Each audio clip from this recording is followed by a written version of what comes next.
C'è una parte della fisica di cui forse non avete mai sentito parlare e che sembra presa dalla fantascienza. Si tratta dell'antimateria e in questo video vi parlo di come siamo arrivati alla sua scoperta.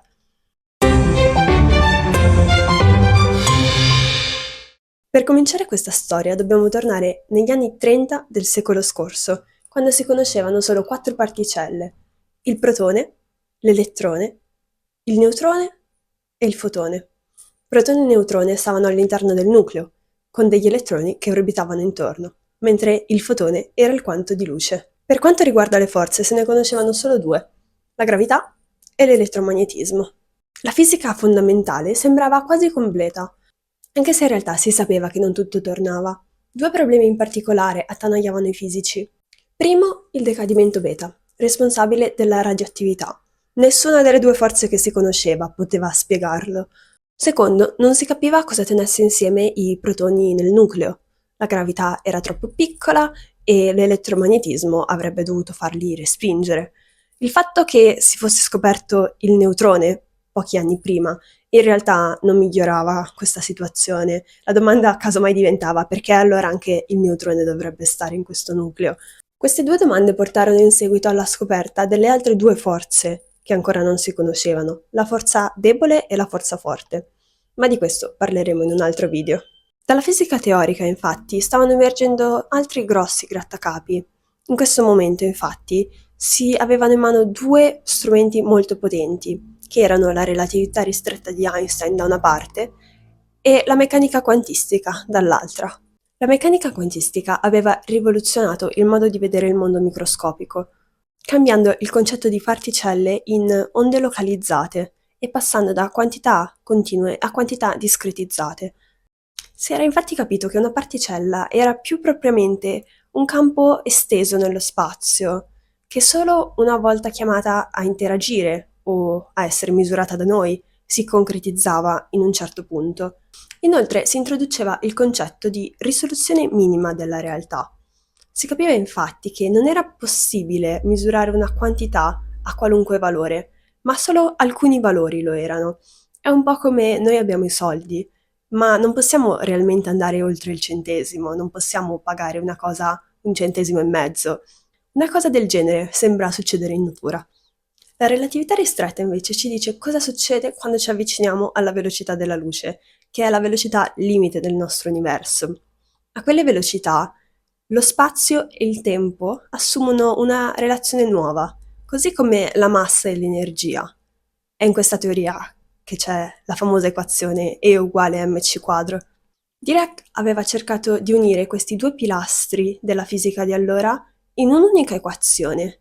Se questa equazione vi sembra familiare, forse è perché ve la ricordate da quando è andata virale qualche anno fa come l'equazione dell'amore.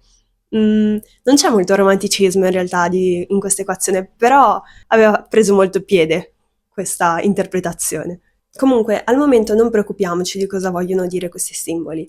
Il problema principale era che per ogni massa questa equazione dava due soluzioni, una con energia positiva e una con energia negativa. In un mondo classico, la soluzione con energia negativa non sarebbe stata davvero un problema, si poteva solo scartarla.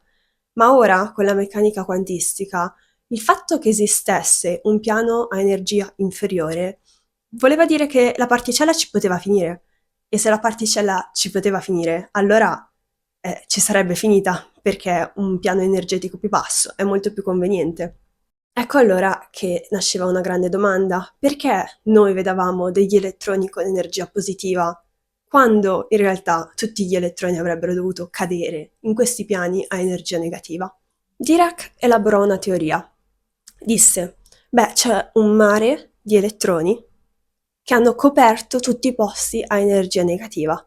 E per il principio di esclusione di Pauli, che dice che non ci possono essere due elettroni nello stesso stato, ecco che noi vediamo gli elettroni che vengono lasciati fuori. È un po' come se vedessimo gli elettroni che hanno perso al gioco delle sedie.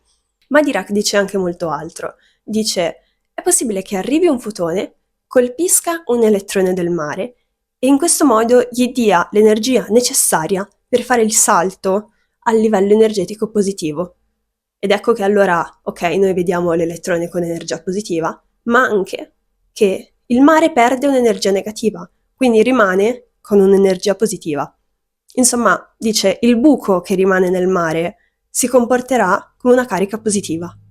Questa teoria ora sappiamo che in realtà era sbagliata, però introduce un'idea molto importante, l'idea che a queste energie negative si potesse associare un buco di elettroni, e questo poi divenne il concetto di anti-elettrone. Dirac era convinto che la sua teoria si potesse provare con la sola scoperta di queste particelle positive dei buchi nel mare. Ma siamo all'inizio degli anni 30, quindi l'unica particella positiva che si conosce è il protone. Dirac non si fa troppi problemi, dice, beh, sarà il protone, la particella del mio mare di Dirac. Questo nella sua mente era fantastico, perché voleva anche dire aver ricondotto due delle particelle fondamentali che si conoscevano a essere alla fine una sola, e quindi a semplificare notevolmente il quadro. Oggi sappiamo che però il quadro non andava semplificato, andava invece complicato. Poco dopo, infatti, questa ipotesi fu confutata da un altro fisico teorico che si chiamava Weil, che dimostrò matematicamente che la particella del buco, se esisteva, doveva avere la stessa massa della particella negativa. Non poteva quindi essere il protone, che ha una massa veramente diversa da quella dell'elettrone. Si passano circa 1000 volte in termini di massa. Però l'immagine di questa nuova particella diventava più precisa. A questo punto si sapeva che doveva avere carica positiva e che doveva avere la stessa massa dell'elettrone.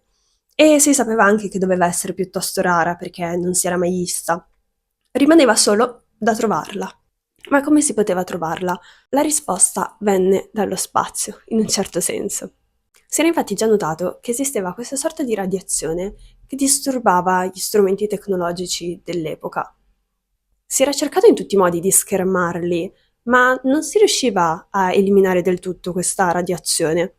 Si era ipotizzato potesse venire da terra, altri ipotizzavano che venisse dall'alto. Beh, la risposta definitiva la diede Victor S., quando salì in volo e notò che questa radiazione aumentava. Quindi doveva venire dall'alto, e in particolare veniva dallo spazio. Si trattava dei raggi cosmici, che sono delle particelle super energetiche che vengono dallo spazio e che colpiscono l'atmosfera terrestre. Questa scoperta valse a Hess il premio Nobel per la fisica, e alla fisica delle particelle lasciò uno strumento incredibile. A questo punto della storia, infatti, non si avevano ancora degli acceleratori di particelle, e i raggi cosmici, ovvero questi si scoprì poi per la maggior parte essere protoni che entravano in atmosfera e innescavano una reazione subatomica a catena fino ad arrivare a terra. Beh, erano uno strumento incredibile per poter trovare eventuali nuove particelle. Trovata una fonte, ora serviva lo strumento per misurarla, e qui furono incredibilmente utili le camere a nebbia. Una camera a nebbia è una scatola piena di vapore acqueo. Questo vapore viene tenuto a una soglia tale che basta pochissima energia per trasformarlo in acqua. Così, quando una particella, per quanto piccola sia, entra in una camera a nebbia, lascia una traiettoria di goccioline. Questo vi potrà stupire perché stiamo parlando di particelle estremamente piccole, eppure con questo sistema è possibile vederle. Fu così che nel 1932 un tale Carl Anderson fece un esperimento in camera a nebbia. In questa camera lui pose anche un potente magnete, in modo che il campo magnetico all'interno della scatola avrebbe curvato in modo diverso particelle positive e particelle negative. Inoltre, misurando il raggio di curvatura della scia che veniva lasciata, si poteva anche risalire alla massa della particella che era passata. Così Anderson scoprì una traccia con massa compatibile con quella dell'elettrone e carica però positiva, perché stava girando dalla parte opposta di quello che avrebbe dovuto fare un elettrone. Questa particella era l'antielettrone, che lui chiamò positrone. Anderson in realtà cercò anche per simmetria di rinominare l'elettrone una cosa tipo negatrone, una cosa del genere, ma nessuno lo seguì in questo, l'elettrone rimane elettrone. Questa era la prima prova dell'esistenza dell'antimateria. E qui voglio fermarmi un attimo dalla storia e lasciarvi una nota a margine, perché la teoria di Dirac si era rivelata molto visionaria nella previsione di queste nuove particelle, però come vi ho detto prima era sbagliata. Infatti non esiste nessun mare di elettroni e quell'interpretazione era un po' stata data da non avere ancora del tutto in mano le teorie che erano appena state scoperte. Infatti, in seguito, con una riformulazione più rigorosa che prende il nome di fisica quantistica dei campi, si poté capire in questa nuova teoria, quella che c'è tuttora, le energie sono tutte positive, sia per le particelle che per le antiparticelle, e quindi non c'è per l'appunto nessun mare. In ogni caso, dopo l'esperimento di Anderson, si aprì un nuovo capitolo. Ogni particella aveva un'antiparticella e partì la corsa a trovarle. Quindi l'elettrone aveva il positrone, il protone aveva l'antiprotone, neutrone, antineutrone e così via. Alcune particelle, come il fotone, non hanno un'antiparticella perché sono l'antiparticella di loro stessi. Se volete sapere qual è la cosa più complessa di antimateria che siamo riusciti a produrre, questa è l'antielio 3, quindi siamo riusciti a produrre quasi un atomo di elio. In teoria però tutto quello che conosciamo, compresi noi stessi, avremmo potuto essere fatti di antimateria. Questo però non succede, come vi ho detto è difficilissimo anche solo creare un singolo atomo di antimateria. Il motivo è che materia e antimateria, quando si toccano, si distruggono emettendo una grande quantità di energia. E dato che l'universo è fatto in stragrande maggioranza di materia, l'antimateria ha vita molto breve. In realtà, sapendo del grande rilascio di energia che c'è quando si fa incontrare materia e antimateria, si era anche pensato di poter usare l'antimateria come fonte energetica. Questo però al momento non è per niente fattibile perché i costi di produzione dell'antimateria sono elevatissimi. Se non sbaglio si parla di circa 20 miliardi di euro per produrre un solo grammo di antimateria e oltre ai costi di produzione ci sarebbero anche i costi di mantenimento, appunto perché non deve toccare nessuna particella di materia perché altrimenti si distrugge.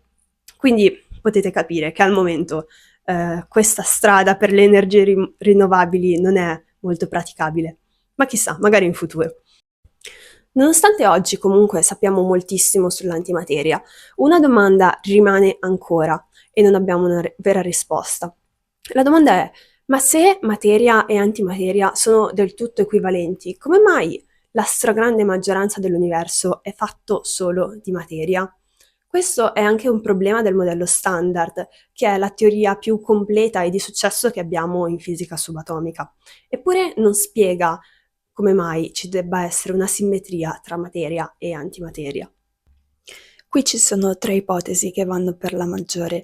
La prima è che il Big Bang sia iniziato già con una simmetria tra materia e antimateria, e in quel caso abbiamo solo spostato il problema. La seconda ipotesi è che il Big Bang sia iniziato con la stessa percentuale di materia e antimateria, ma poi nel corso dell'evoluzione dell'universo qualcosa abbia distrutto la gran parte dell'antimateria.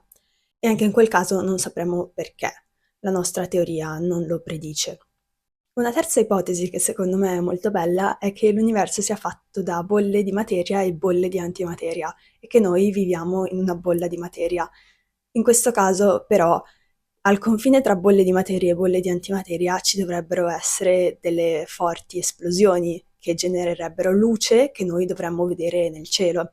E questo noi non lo vediamo, quindi perlomeno sappiamo che se ci sono queste bolle, la nostra bolla di materia deve essere più grande di quello che riusciamo a vedere con i telescopi.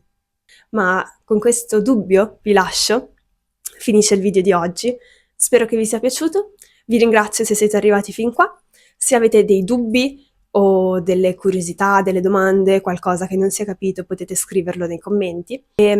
L'idea generale, questo è il primo video che faccio, ma l'idea generale di questo canale è trattare storie della fisica subatomica, che è la parte che studio io e che mi interessa di più.